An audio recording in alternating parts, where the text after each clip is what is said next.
And welcome to another Friday assessment. Yes, let's get excited. Why? Because you have made it across another week.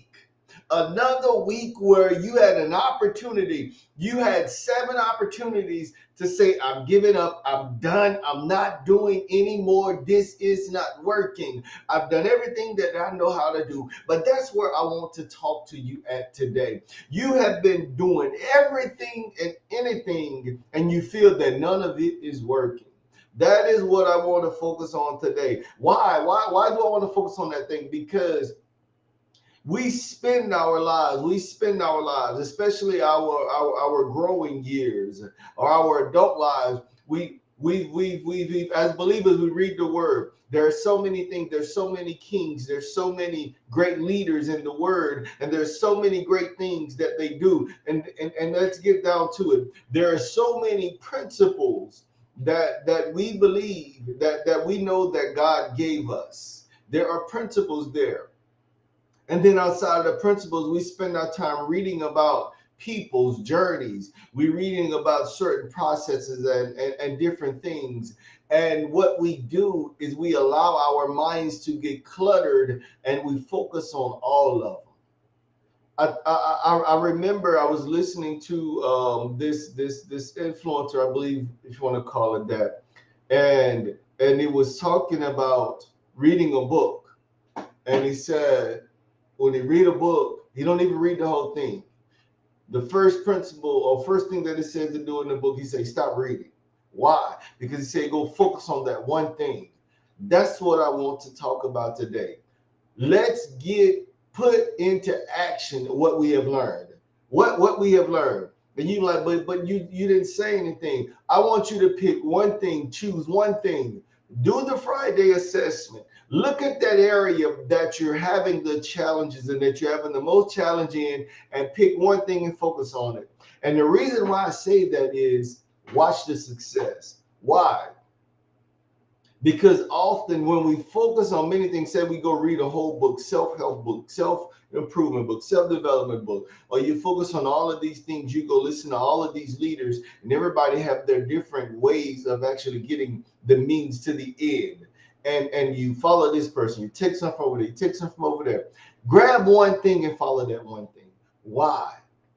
Because if you take one thing from over there, take one. If you do take one thing from all of these people, put it into one thing, ball it up, rub it together, let it all mix together, and let it produce one thing. No matter what it is, just let it produce one thing. Why? Because once it produces one thing, that's when you can focus on one thing. Because oftentimes what we do is we be all over the place, and then we wonder why we're not making progress. It's because we're not focusing. Because look, there may be 10 things that's wrong, but just choose one to work on. Why? Because then you won't feel the frustration that you're feeling today. You will not feel the frustration because many people are like, oh, you need to be able to multitask, be able to do this, be able to do that. Well, everybody not made to multitask. Even a multitasker, they set priorities. That's all I am saying. Put priorities in place, because a multitasker is going to take they're going to take minute tasks. They're going to take what's critical to affecting progress. They're going to take how long does it take me to get this done. They are good at actually moving those type of things around, but everybody not good at doing those type of things. You might be the person that says, you know what, this is what's wrong. There are many ways to get there, but I'm going to choose this way to get there. And then when you choose that one way, you will be blown away how quick you go from here to here. Why? It's not about that, oh, I wasn't the process was bad. It was because you wasn't focusing. You would get up every day, I'm gonna try this, I'm gonna try this, I'm gonna try this. That's why I said I'm gonna take try out of my vocabulary. I'm just going to do. Why? Because when you do, you commit. I said something right there. When you do, you commit. You commit to something. That's what it is when you become a believer. You have to commit. Even the word says, God said, I wish that you were hot or cold, because when you're lukewarm, I'm gonna spew you out. So that's what we do in our life. We start to look at things and we say, okay, I'm gonna do a little bit of this, a little bit of this, a little bit of this, but you never commit. You never commit, and then you get frustrated because things are not going right.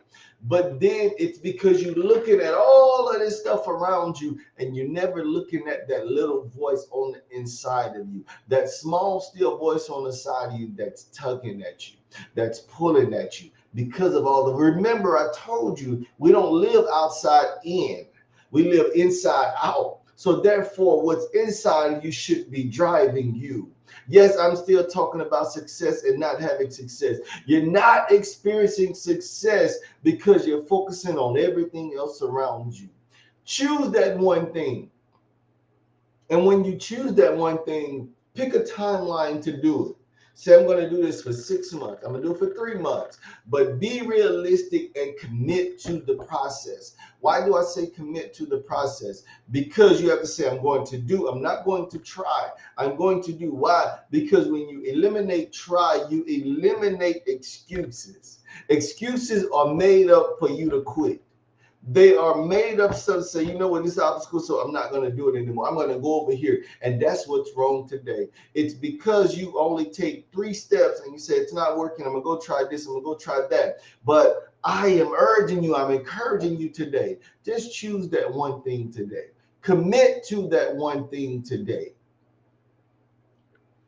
What I want you to do is something that you've probably never done. Be bold and walk away.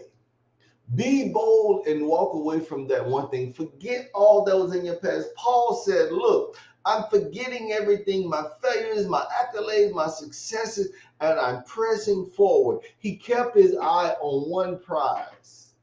And he said, I'm going to do what I need to do to get there. That's what I need you to do. Make your mind up to commit. Paul made a commitment that day that I'm not going to be distracted out of everything that I've achieved, everything that I've done. I'm going to commit to the process. I need you to commit to the process today, all the King's men. Out of everything that I said today, I want you to commit to that one thing. Remember, it's one thing that I need you to commit to. So get in there and do that Friday assessment. Talk to yourself. Say, self, you've been all over the place. It's time to come home. It's time to focus on this one thing. We've been studying. Tell yourself, say, we've been studying all of these people, all of these journeys. And we narrowed them 100 down to 10, and we've been doing all 10. Now I need you to narrow that 10 down to 1. All the King's men, I will guarantee you success. And don't forget about, say, call on the name of Jesus so that he can help lead you and guide you in that one. All the King's men, my prayer today is that something that was said that bless you, that is going to be life changing. So all the King's men, drop me a line, like, tag, share, let me know what's going on. Drop me information and I will reach back out to you if you want me to pray with you. If you want me to even just mentor you, work with you, let me know what's going on. With all the King's men, my prayer, you have a blessed day, blessed weekend, and a blessed week to come. Until next time, be blessed.